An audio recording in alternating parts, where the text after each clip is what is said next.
Brought to you by TechnoSpark 20 series smartphones.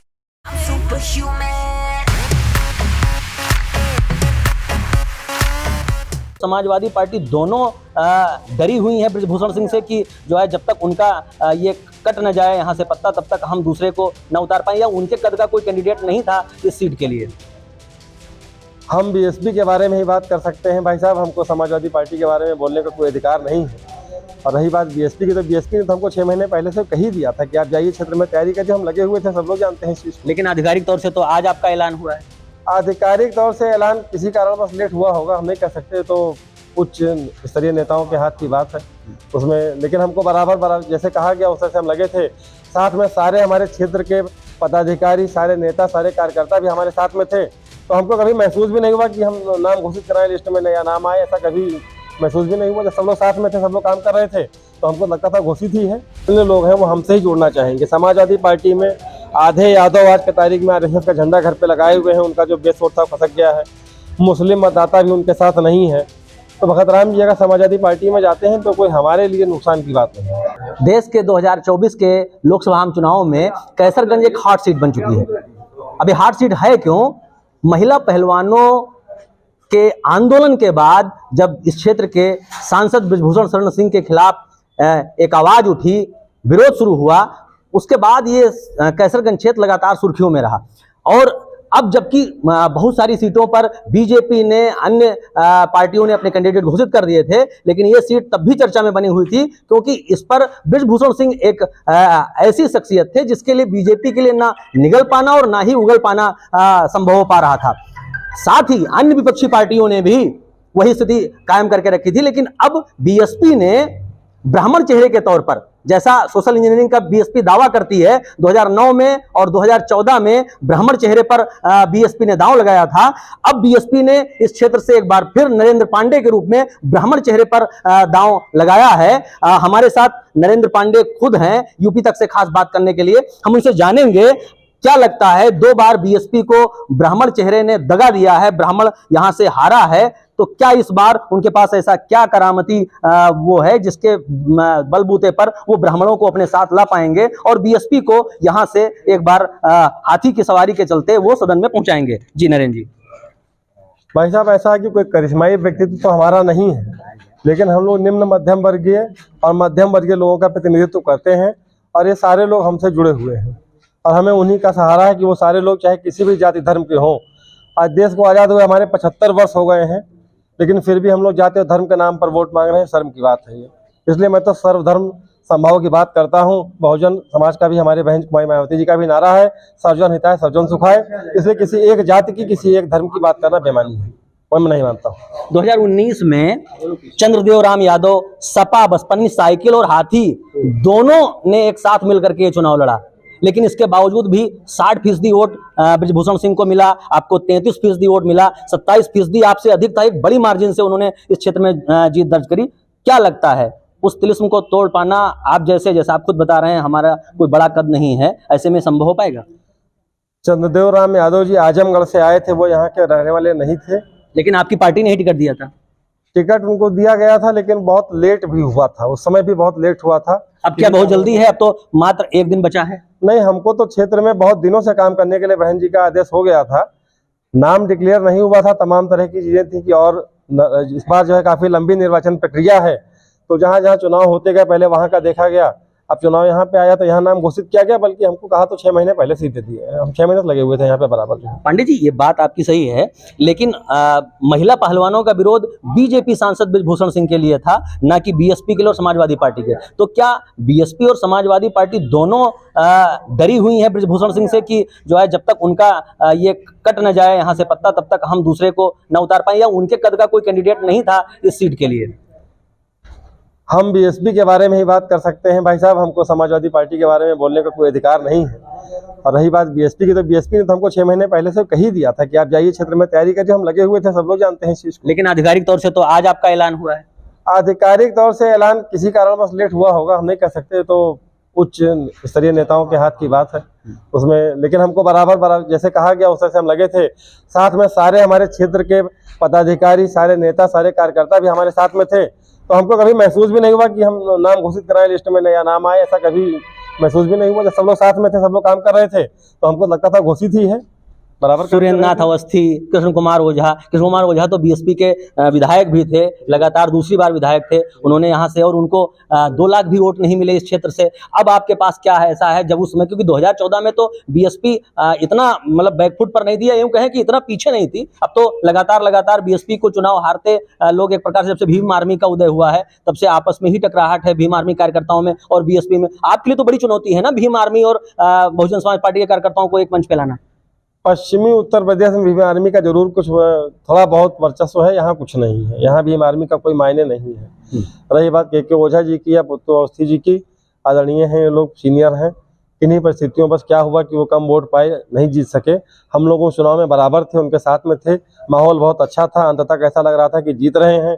Last moment पे कुछ ऐसा हुआ कि सारे वोट जितनी अपेक्षा थी उतना नहीं मिल पाया। अच्छा नरेंद्र जी, एक बड़ा सियासी सवाल मैं आपसे कर रहा हूं जो इस बार ही दिखाई दे रहा है। सूरत, इंदौर, लोग कैंडिडेट के तौर पर पार्टियां उन्हें टिकट देती हैं, फिर वो विड्रा कर लेते हैं, बैठ जाते हैं और पार्टी को टका सा जो है जवाब मिल जाता है अपनी कैंडिडेट से ही, और फिर मुंह छिपाते नहीं बनता पार्टियों में। क्या ये दावा किया जाए कि नरेंद्र पांडे बीएसपी के तौर पर बने रहेंगे ब्रिजभूषण सिंह के सामने? आजीवन बने रहेंगे, आज इस चुनाव तक ही नहीं, आजीवन बीएसपी के साथ रहेंगे, मरते दम तक बीएसपी के ही साथ रहेंगे।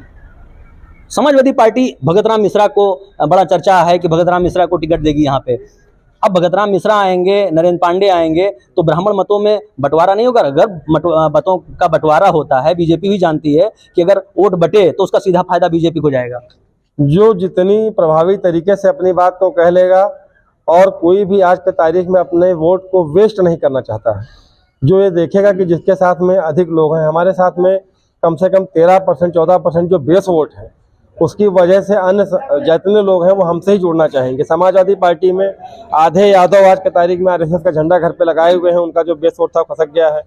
मुस्लिम मतदाता भी उनके साथ नहीं है।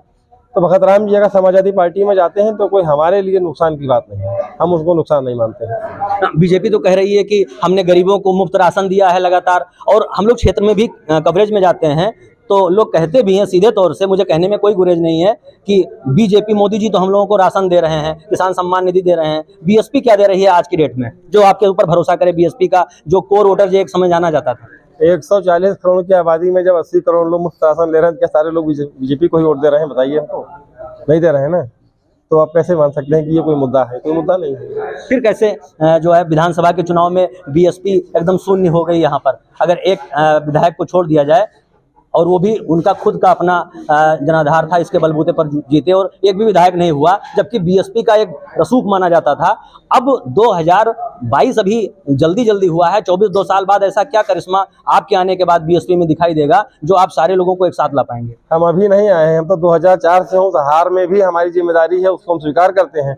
और जीत और हार की अगर विवेचना करने के लिए इतना कम समय भाई साहब पर्याप्त नहीं है, इसमें बहुत ज़्यादा समय लगता है, बहुत सारे कारण होते हैं, काफ़ी देर आपको बैठना पड़ेगा तब सारी चीज़ बता पाएंगे। ये नरेंद्र पांडे हैं जिनको बहन जी का आशीर्वाद प्राप्त हुआ, ऐसा इनका कहना है, और इन्होंने दावा किया है यूपी तक के कैमरे पर कि वो बने रहेंगे। ये सवाल इसलिए भी बहुत महत्वपूर्ण है क्योंकि कांग्रेस के 2 उम्मीदवारों का बीजेपी के फेवर में चले जाना एक प्रकार से अब इस सवाल को बड़ा दमदारी से उठाने पर पत्रकारों को मजबूर कर रहा है, क्योंकि देखा जा रहा है कि बड़े कद के नेता के पास या तो किसी लाभ के वश या डर करके दूसरी पार्टियों के जो कैंडिडेट हैं वो अपना वापस ले रहे हैं, एक प्रकार से वो विड्रा कर जा रहे हैं मैदान से। हमारे साथ बीएसपी के जो संगठन के लोग हैं, जो जिनकी एक अपनी खास पहचान है, और आज के दौर में भी वो बीएसपी का नीला झंडा, हाथी निशान लिए अभी बहन जी की अलग जगाए हुए हैं। उसमें पार्टी के जिलाध्यक्ष यहाँ पे अजय गौतम जी हैं, हम उनसे भी जानेंगे उन लोगों की क्या स्ट्रेटजी है। हमारे साथ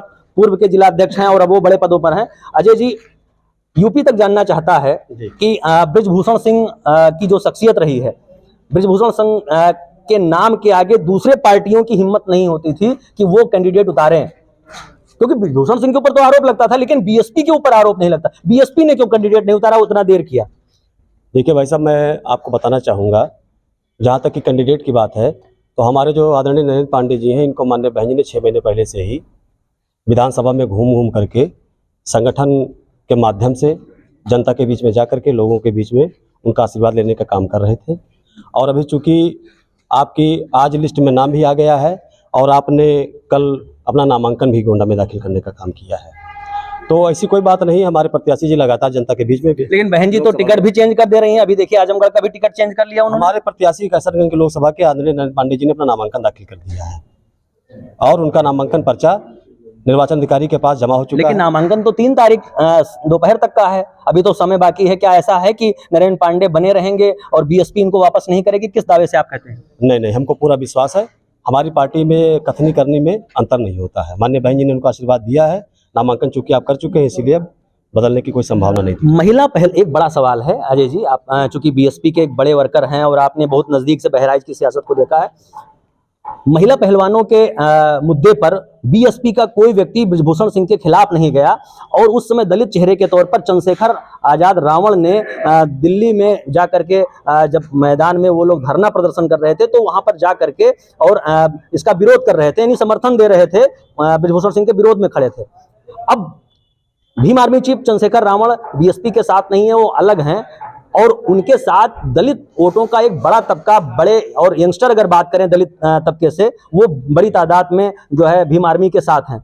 आपको नहीं लगता कि जो दलित वर्ग का युवा वर्ग है, युवा मतदाता है या युवा वर्कर है, वो बड़ी तादाद में भीम आर्मी से जुड़ रहा है? ऐसे में अपने वोटर को भी समेटना आपके लिए एक बड़ी चुनौती नहीं साबित होगी अगले दिनों में? ऐसी कोई बात नहीं। हमारा बहुजन समाज पार्टी का जो संगठन है वो बूथ स्तर तक संगठन है और हम लोग लगातार गांव चलो अभियान के माध्यम से जनता के बीच में जा करके हम लोगों ने काम करने का काम किया है। और हमारा संगठन पूरी मजबूती के साथ उत्तर प्रदेश ही नहीं, देश के अन्य कोनों में भी काम कर रहा है।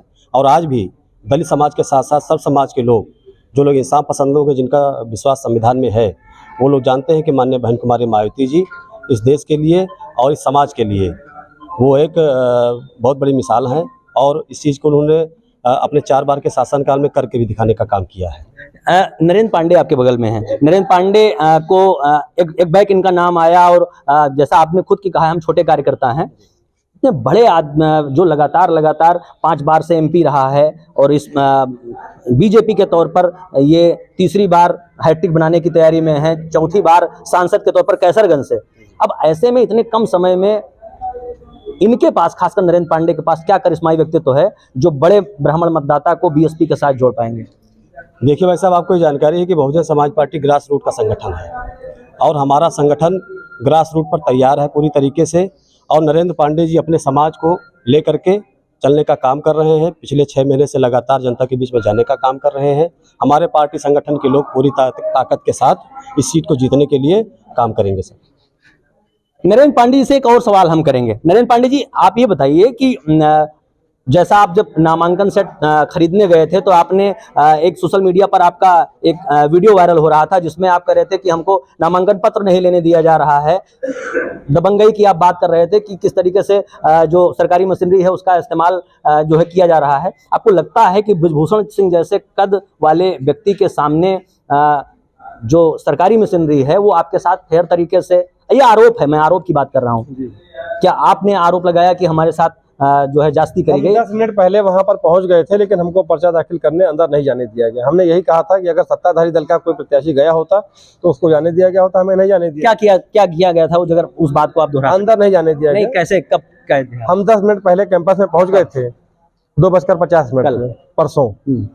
तो वहाँ पे उन्होंने रोक दिया, कहा कि 3 बजने वाले हैं, अब अंदर आप नहीं जाएंगे। हम लोगों ने कहा कि नहीं, भी 3 नहीं बजा है, समय बाकी है, तो ये घड़ी देखना है, वो मोबाइल देखना है, करते करते 3 बजा दिया, वहीं पे बजा दिया। बोले अब तो 3 बज गया। इसको माना जाए कि ये ब्रिजभूषण सिंह की जो रसूखदार छवि है इसी के चलते ऐसा हो रहा है? ऐसा नहीं है, वो तो बीजेपी की तरफ से हर जगह पे विपक्ष को प्रताड़ित किया जाता है, केवल ब्रिजभूषण सिंह की जगह कोई बात नहीं है।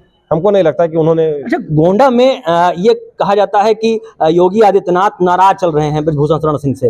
अभी एक कार्यक्रम हुआ मुख्यमंत्री जी के, उस मंच पर ब्रिजभूषण सिंह नदारत थे, प्रतीक भूषण नदारत थे। क्या आपको लगता है कि नाराज लोगों का भी आपको समर्थन मिलेगा? अब ये तो नहीं कहा जा सकता है। देखिए, पार्टी का ही समर्थन करेगा, जो अपने प्रत्याशी का ही तो समर्थन पार्टी करेगी। कोई आदमी किसी से नाराज होता है तो हमको उम्मीद नहीं लगती है कि वो हमको समर्थन करेंगे, ऐसा हमें कोई आशा नहीं है। हम ये नरेंद्र पांडे हैं और इन्होंने साफ तौर से कहा कि बीजेपी का समर्थन करेगी, लेकिन एक बात इन्होंने कही कि इनके पर्चे को किस तरीके से टरकाया गया, किस तरीके से उसके साथ विकट परिस्थितियां पैदा करी गई कि ये नामांकन अपना दाखिल ना कर पाए, ऐसा आपका कहना है।